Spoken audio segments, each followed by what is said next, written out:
we're not Humboldt scholars at all, but we would like to try to reflect on how our work in linguistics and in philosophy of language fares in light of his legacy and the whole background that he provides us with.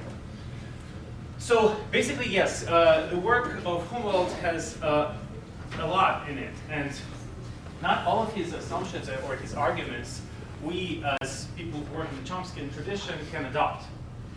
But we'll just lay out some of the general assumptions of the generative framework and some of the things that Humboldt talked about, and we'll just try to trace the isomorphism, not an exact match, but some isomorphism between them, these programs, as presented here. And basically, this is the presentation that Noam Chomsky provided originally.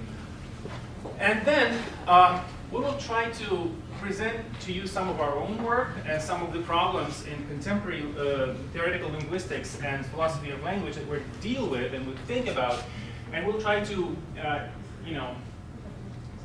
see how these problems and these arguments can reflect what actually Humboldt taught us centuries ago.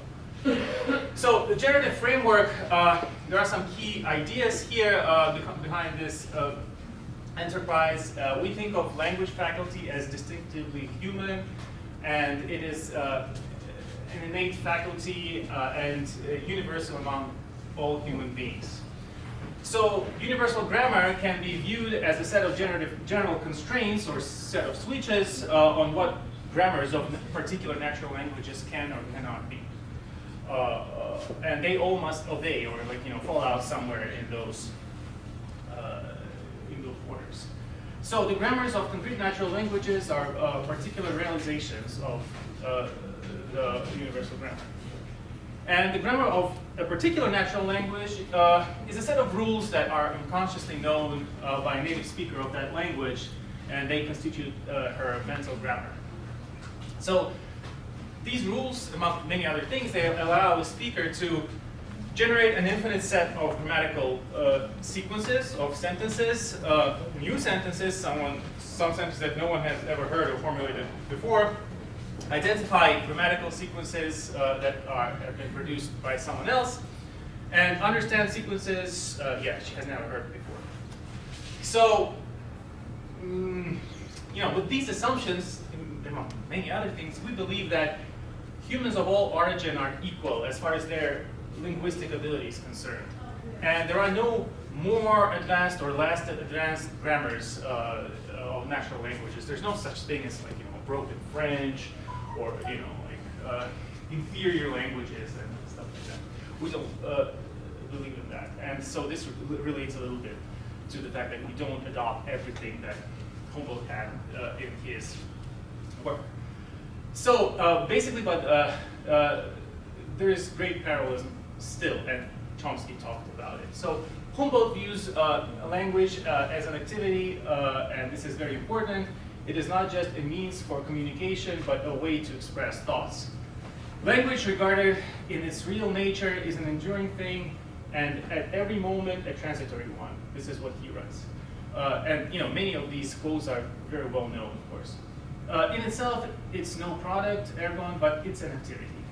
And so we must look upon language not as a dead product, but as but far more as a producing.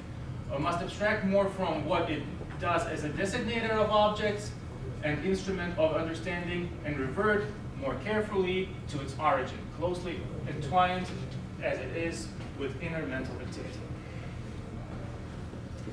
And so for Humboldt, language is a system that can generate an indefinite number of concrete linguistic phenomena, broadly speaking. So he writes, the procedure of language is not simply one whereby a single phenomenon comes about. It must simultaneously open up the possibility of producing an indefinable host of such phenomena. So one of his basic notions is that of form. So he talks about form as a generative process at the heart of the nature of language. So the constant and uniform element is in this mental labor of elevating articulated sound to an expression of thought constitutes the form of language. So, and he writes that form must be the primary object of linguistic study. It alone must be in general way be thought of as the true and primary in all investigation which are to penetrate into the living essentiality of language. So Chomsky writes explicitly that his generative grammar is an attempt to represent in a precise manner certain aspects of the form of Humboldt's form of language. So this idea of form in Humboldt, as it was already mentioned, goes beyond like just simply syntax. The notion of form as a generative process underlies Humboldt's entire account of the nature of language and of the use of and acquisition of language, and constitutes perhaps his most original and fruitful contribution to linguistic theory. This is what Chomsky writes. But still, Humboldt's discussion of form is very close to the contemporary discussion of grammars, at least in the generative tradition. So things, there are these relevant quotes like both the identity and the affinity of languages must rest on the identity and affinity of their forms. And in the generative tradition, we don't think about grammar as something that only has to do with syntax. It has to do with morphology, phonology, and all these laws that we find, that we discover, they are assumed to be regulated by the grammar of that language. And interestingly, language acquisition, there's this striking parallelism between what Humboldt wrote and what Chomsky argued in the 20th century. So the speech learning of children is not an assignment of words to be deposited in memory. In children, there's not a mechanical learning of language, but a development of linguistic power. How could a hearer gain mastery over the spoken word solely through the growth of that power of his own, developing in isolation within him, if there were not in both the speaker and hearer the same essence? And the final part here is that one of the main functions of language, according to Humboldt, is to bring together sound and meaning. In pondering on language, two principles come to light: the sound form and the use made of it to designate objects and connect thoughts. This is what Humboldt writes, and then here's Chomsky. The generative grammar of a language should ideally contain a central syntactic component and two interpretive components, a phonological component and a semantic. So again, sound form and thoughts, and a semantic component. Okay, so according to Chomsky, the Humboldtian tradition is not the only one, and then it has a rival. It has a rival that he calls the taxonomic behaviorist approach, and it is represented by a number of authors. One of them is Whitney, who wrote that language, in the concrete sense, is the sum of words and phrases by which any man expresses his thoughts. So this is like the perspective in which language is just a list of words and phrases. And this taxonomic behaviorist approach was also adopted to a certain extent by Saussure, as Chomsky points out, and he actually states it directly that Saussure, like Whitney, regards langue as basically a store of signs with their grammatical properties. His preoccupation with systems of elements, his preoccupation is with system of elements rather than the systems of rules. So the system of rules would be something like Chomsky-like and Humboldt-like perspective. So Chomsky calls this view taxonomic behaviorist and claims that it was also adopted by such thinkers as Wittgenstein and Quine. And its main shortcomings, according to Chomsky, have to do with its ignorance of the creative component of language associated with its grammar. Basically, the ability to use a given a set of rules to create as many sequences and new sequences, grammatical sequences within a language as you wish. So, in Humboldt terms, what would be wrong is that the problem with such theories is that they don't account for the activity of a language and represent it as a dead product. And Humboldt contrasts this concept of form with that of matter. So the form is contrasted indeed to a matter, but to find the matter of linguistic form, we must go beyond the bounds of language. Okay, so there's Chomsky, there's Humboldt, these are the two traditions, the opposing views. And now, why is it relevant? So this is relevant, and we'll show you why. Because it is relevant for something that is going on today. There's some work on the borderline of philosophy and linguistics, and all these oppositions and topics are now come into play again. So analytic philosophy is known for its criticism of natural languages. So Rudolf Carnap and Bertrand Russell and other people are famous. Provided famous criticisms of natural language, and among many things that they said about the natural language, that as opposed to an ideological language, natural languages allow for expressions with category mistakes to be grammatical expressions. So Caesar is a prime number, is a sentence that contains a category mistake, and it's deviant, it's odd. How can you say that a person is a prime number? So it's not just false. There's more to it.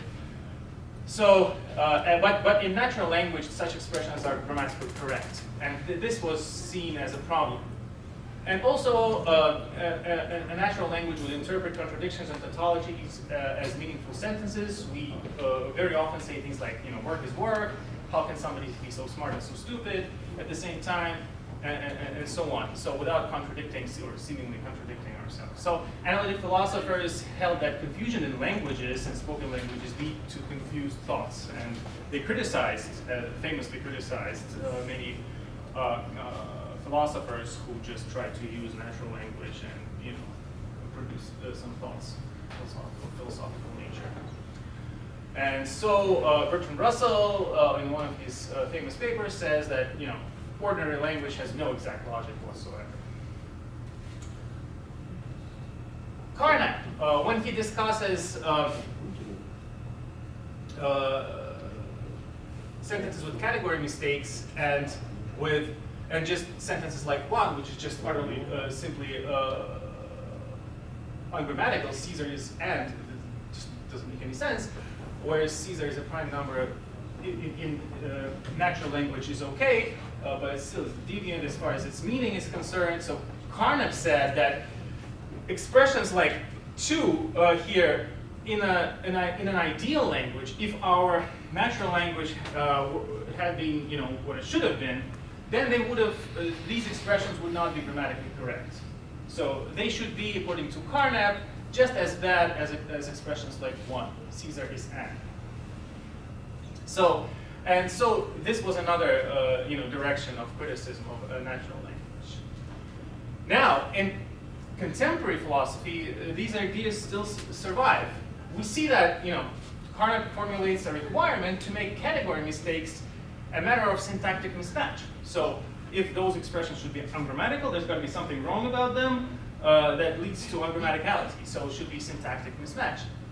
And logical positivism had its rise and its fall, but despite its fall, the corresponding view on what should be expected of a language survived. And we see it in recent work, relatively recent as far as Ranta 1994 is concerned, who presented type theoretical grammar, according to which category mistakes are ruled out as ungrammatical. So he has a whole system, and interestingly, he connects his idea directly to the tradition that goes back to Saussure. He writes, we shall treat on one and the same level what is often seen as two distinct levels, namely syntactic and semantic representation. Usually only the first level is called grammatical. there is an older tradition according to which it is in the nature of an expression to be meaningful. So for Saussure, a sign seen has two faces, a significant and a signifié. Without signifié, no sign, no unit of language.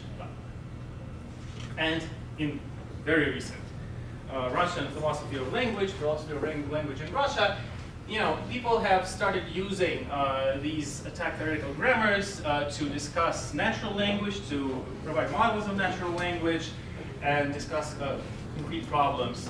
And so this is something that we want to address and discuss more critically.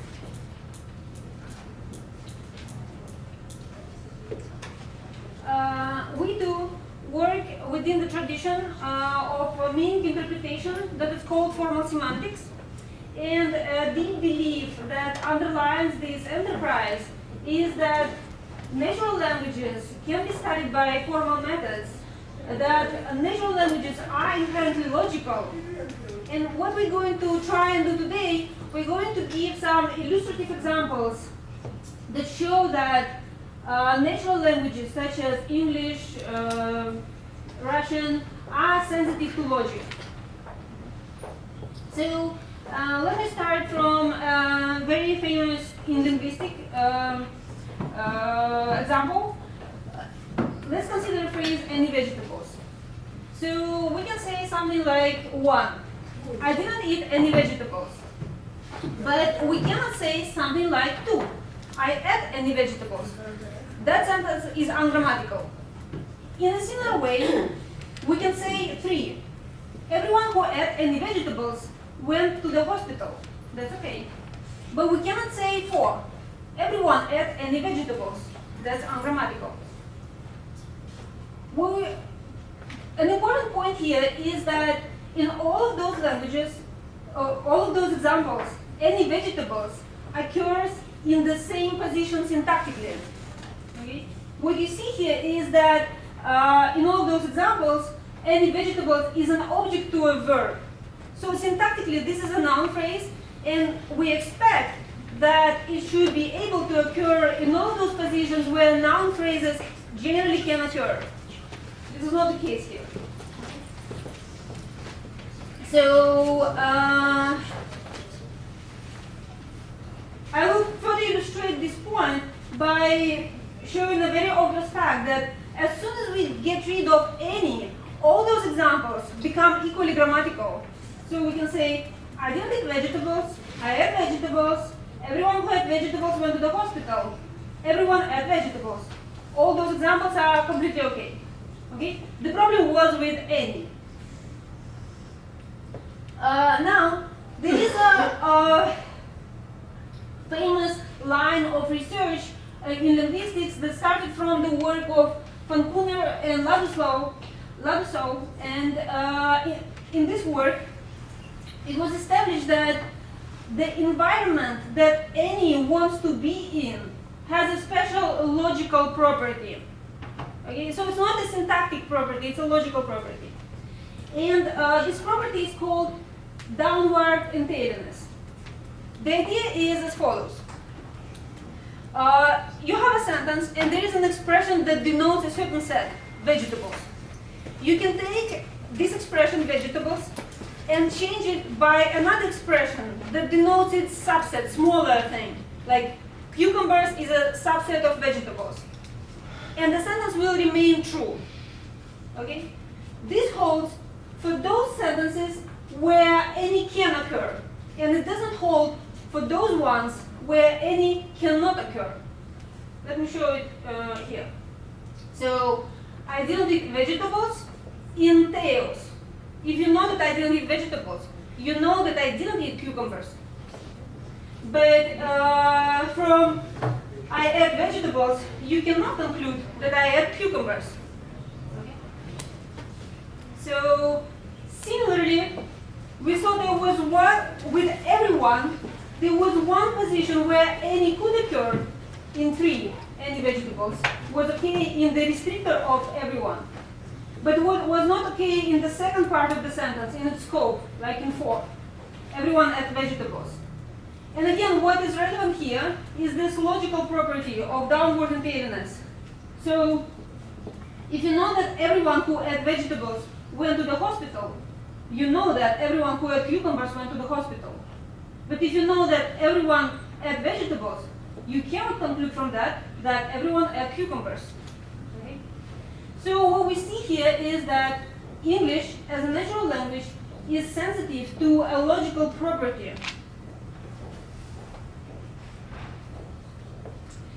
There are other examples, and we won't discuss all of them, but we will discuss one of them that is very close to my heart, because I recently wrote a dissertation on that expression.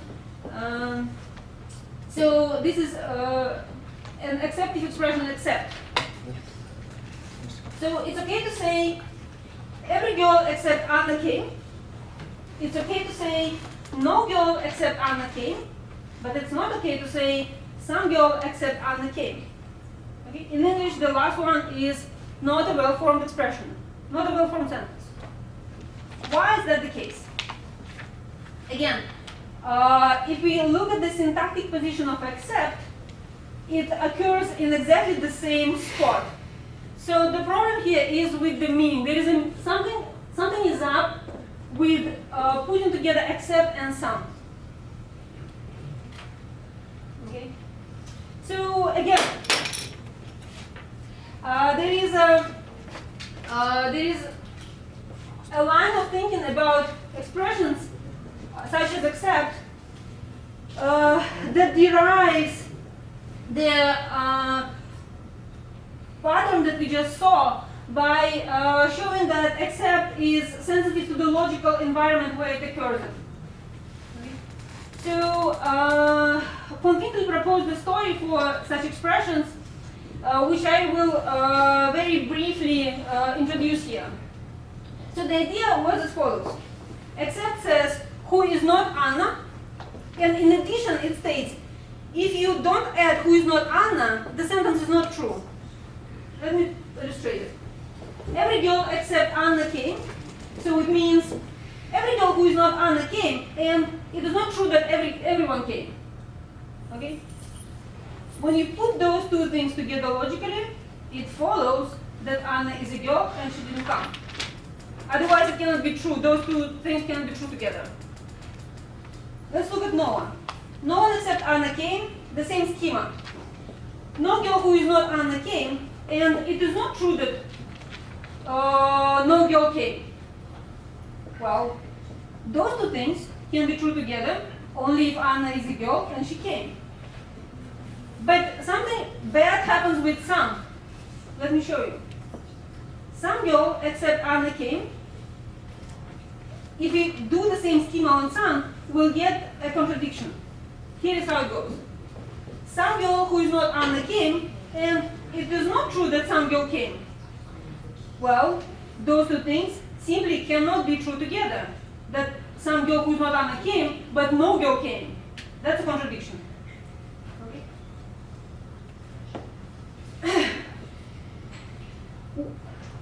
So what I said is, there is this example that was ungrammatical. And the reason it was ungrammatical was because it was a contradiction. And you can reasonably object, well, contradictions are not ungrammatical.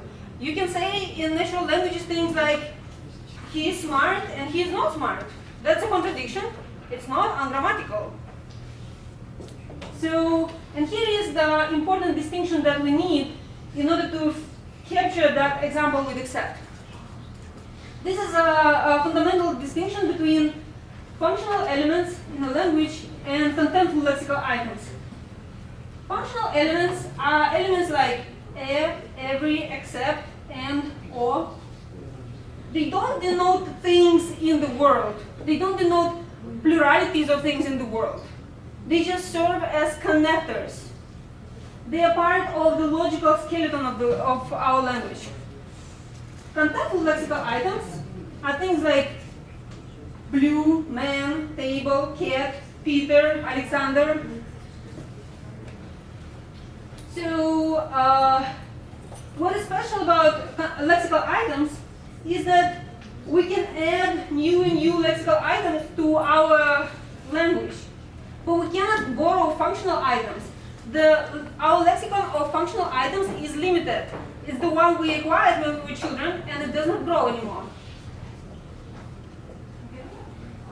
So, what was special about this sentence with some girl accept was that it was contradictory because of the combination of the logical items. The idea here is that we could look at this sentence, some girl except Anna came, and we could change every single contentful item in this sentence. Like we change girl for boy, Anna for John, and came for dance. What we will get is still a contradiction. There is nothing we can do to save the sentence in terms of changing, reinterpreting the contentful lexical items. So it's contradictory due to the combination of the functional elements.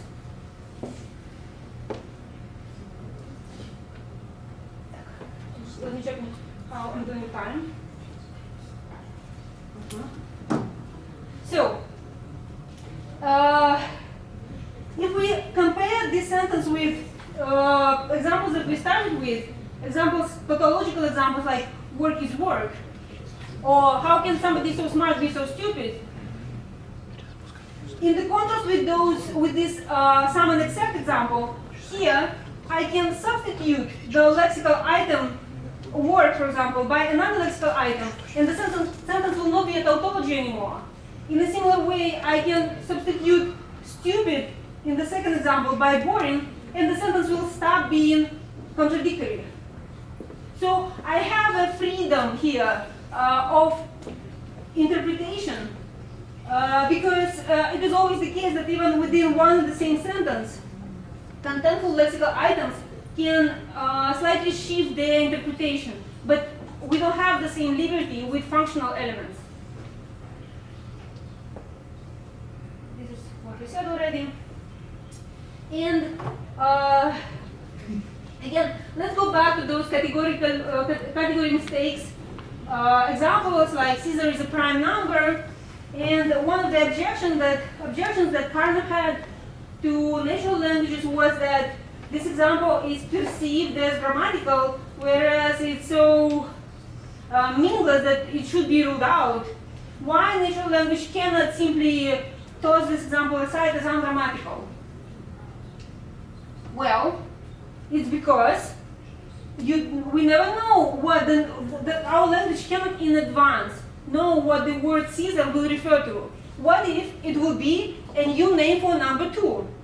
The sentence language cannot just rule out the sentence as ungrammatical, throw it away, because it is not known in advance what is the content, what is the meaning that we will assign to contentful elements. What is known in advance is what the meaning for the functional elements will be. So it might be the case that, in addition to what I just said, it might be the case that I'm starting a new enterprise and I'm just starting to learn about properties of an unknown object. And I might want to know if it is heavy or not. And I cannot know in advance what this object is. For this reason, to leave this logical opportunity that this property can apply to the object of this type, natural language allows for such expression. It doesn't mean that it's illogical. Okay? And there were some recent work in this area. We show that there are examples where this category mistake is not deviant. For example, John dreamt that Caesar is a prime number. That's okay. It's a weird dream to have, but that's something that can happen, and that's an okay thing to say. And it might be the case that we have an it that refers to number 2, but the language doesn't know this in advance. That's why this example cannot be ruled out as ungrammatical. And just bringing back the link to the Humboldt enterprise here, this distinction between form and matter that we try to study in natural languages is isomorphic to this Humboldtian idea that there is a form and a meta in a language, and that language is an alive thing, and that new lexical items can always appear in the language. However, we can think about those functional elements that constitute the logical skeleton of a language as a form. This is the parallelism here. We're done. Thank you.